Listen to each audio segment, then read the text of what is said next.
오늘 우리가 함께 보신 말씀에 보시면 30절에 이런 말씀이 있어요. 그 사람이 대답하여 이르되 이상하다라는 말씀이 있습니다. 오늘 함께 보신 이 말씀을 딱 한 단어로 우리가 주목해 본다면은 이상하다라는 이 맹인이 되었다가 예수님이 고쳐주셔서 보게 된 이 사람의 이 한마디 말 속에 이 오늘 말씀의 핵심이 있지 않는가라고 하는 것을 이제 깨닫습니다. 이상하다. 이제 이것이 오늘 말씀의 아주 중요한 말씀이죠.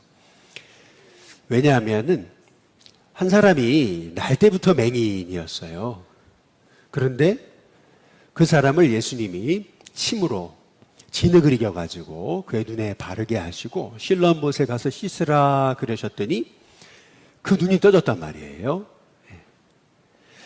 성경은 예수님이 하신 이 역사에 대해서 이렇게 이제 말씀하고 있어요. 7절에 그때 부분에 보니까 이에 가서 씻고 밝은 눈으로 왔다. 이렇게 이제 말씀하고 있거든요. 날 때부터 앞을 보지 못해가지고 한 번도 빛을 본 적이 없어요. 한 번도 사물을 본 적이 없습니다. 하나님 만드신 자연 너무 보고 싶고요. 또 자기를 나게 해주신 부모님도 좀 보고 싶어요. 형제도 보고 싶고. 그런데 한 번도 본 적이 없어요. 그런데 그 사람이 보게 됐단 말이에요. 그러면은요, 이게 얼마나 기쁜 소식입니까? 요새 패럴림픽 하잖아요. 어제 잠깐 그 경기를 하나 봤는데 앞을 못 보시는 분들이시더라고요. 맹인 분들이신데 경기를 하는데 골을 넣는 건데 이 눈을 가렸어요. 안대를 가지고 눈을 가렸어요. 조금이라도 보면 안 되니까. 그래서 안대로 눈을 가리고요. 서로 공을 집어넣는데요. 안 보이는데 이제 공이 날아오는 소리를 듣고 이제 그거를 막아내는 거거든요. 야, 그걸 보니까요, 마음이 짠하더라고요. 그런데 한번 보세요. 날 때부터 보지를 못했어요. 맹인 됐어요. 그의 유일한 소망은 무엇입니까? 한 번이라도 하나님 볼 수만 있다면 이제 그것이 아니겠어요? 그런데 이 사람이 예수님이 그의 눈을 뜨게 해주셔서 이제 밝은 눈으로 왔다. 이제 성경이 말씀하고 있잖아요. 이게 얼마나 대단한 일입니까? 여러분, 이러한 기쁜 소식을 우리가 접하게 된다면은요, 함께 기뻐해야 정상이죠. 야, 정말 너무 기쁘다. 네가 보게 되는 것을 보니까 우리도 기쁘다. 여러분, 그것이 정상이 아니겠어요? 그런데 유대인들은요, 여기 14절에 보니까 예수께서 진흙을 이겨 눈을 뜨게 하신 날은 안식일이다. 이제 이렇게 이제 말씀하고 있는 거죠. 예수님이 이 맹인의 눈을 뜨게 하신 날이 안식일이었어요.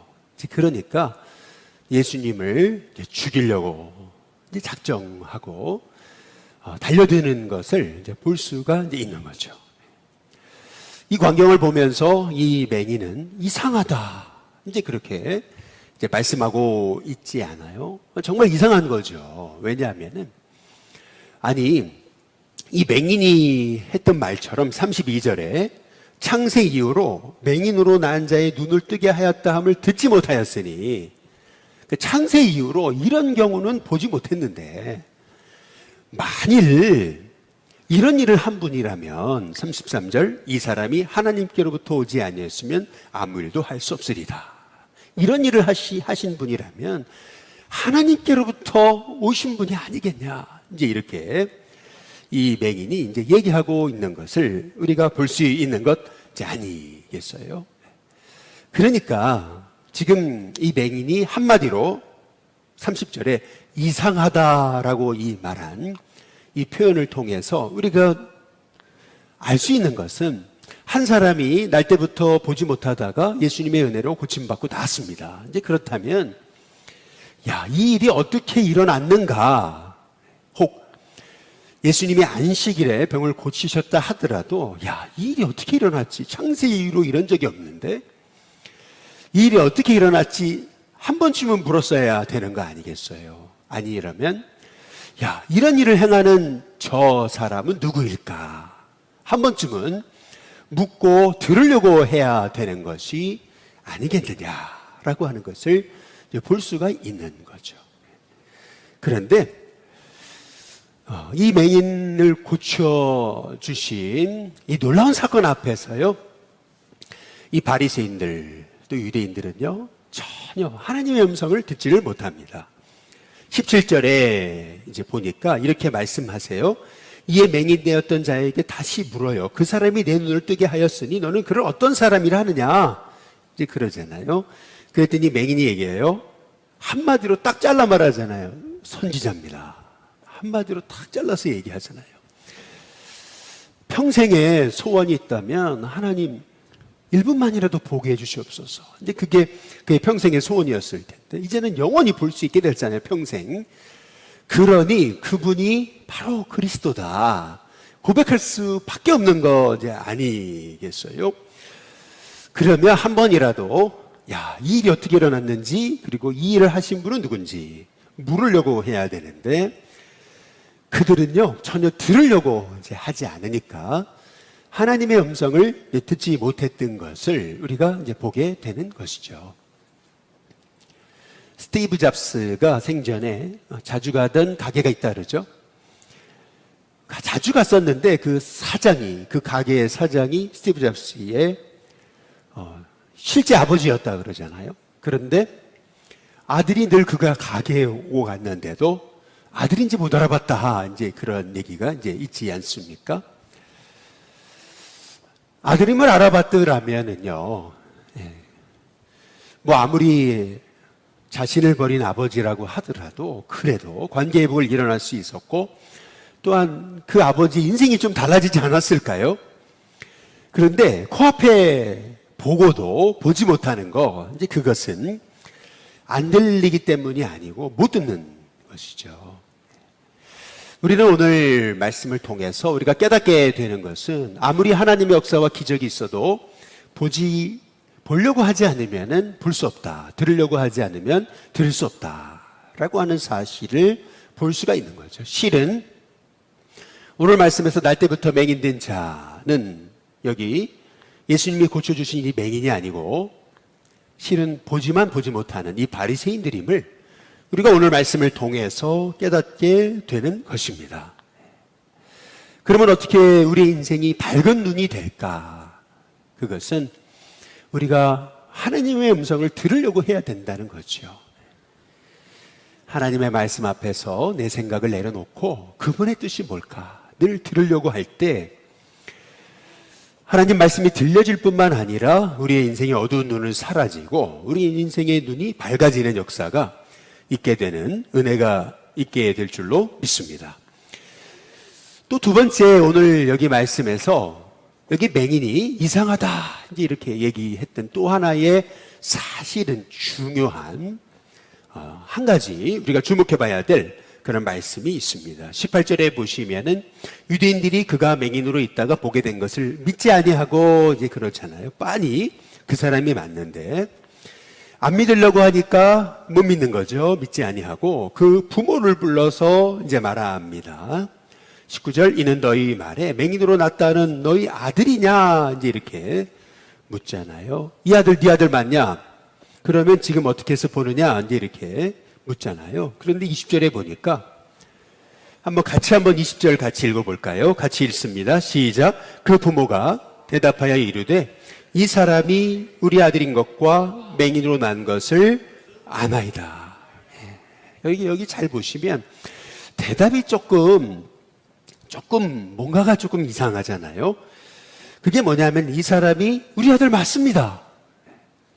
맹인으로 난 것 맞습니다. 이렇게 해야 정답인데 이 사람이 우리 아들인 것과 맹인으로 난 것을 압니다. 이제 대답을 하고 있잖아요. 아주 객관적으로 전혀 자기가 이 아들과 상관없는 사람인처럼 그냥 알고 있었던 것처럼 그렇게 이제 대답을 합니다. 그러면서 21절에 같이 한 번 더 읽어보겠습니다. 21절입니다. 같이 읽습니다. 시작. 그러나 지금 어떻게 해서 보는지 또는 누가 그 눈을 뜨게 하였는지 우리는 뭐죠? 알지 못하나이다. 그에게 물어보소서. 그가 장성하였으니 자기 일을 말하리이다. 여러분 여기 잘 보시면은 이 부모는요 꼭 이 맹인이었던 이 아들을요 굉장히 자율적으로 자식을 양육하는 사람처럼 보입니다. 그 사람의 문제니까 그 사람한테 들으라고, 그 사람이 난 거니까 그 사람한테 들으라고, 나는 우리 자식을 이렇게 이래라 저래라 하지 않는다고, 이제 이런 식으로 자녀를 양육하는 듯 이렇게 대답을 하지 않습니까? 우리는 그가 어떻게 해서 보는지, 어떻게 눈을 떴는지 우리는 몰라요. 그에게 물어보라고. 그가 장성하지 않았냐고, 자기 일을 그가 말할 거 아니겠냐고, 우리는 모르는 일이라고 이렇게 딱 잘라서 그냥 자기 책임을 회피하는 듯 이제 보이는 것을 볼 수가 있습니다. 그런데 22절에 보니까 사실은 그 부모가 이렇게 말한 이유가 있어요. 그것은 이미 유대인들이 누구든지 예수를 그리스도로 시인하는 자는 출교하기로 결의하였으므로 그들을 무서워하기 때문이다라고 이렇게 이제 말씀하고 있어요. 그래서 23절 그 부모가 그가 장성하였으니 그에게 물어보소서라고 말한 것이라고 성경이 말씀하고 있습니다. 우리가 오늘 이 말씀을 통해서 우리가 알게 되는 것이 있죠. 출교라는 거, 그게 왜 이렇게 무서운 건가? 여러분, 이슬람 사회에서도요, 사실은 이슬람을 믿지 않고 이제 예수님을 믿는다라고 하는 것은요, 그 사회에서 완전히 버림받는 것을 의미하는 것입니다. 완전히 버림받는 거예요.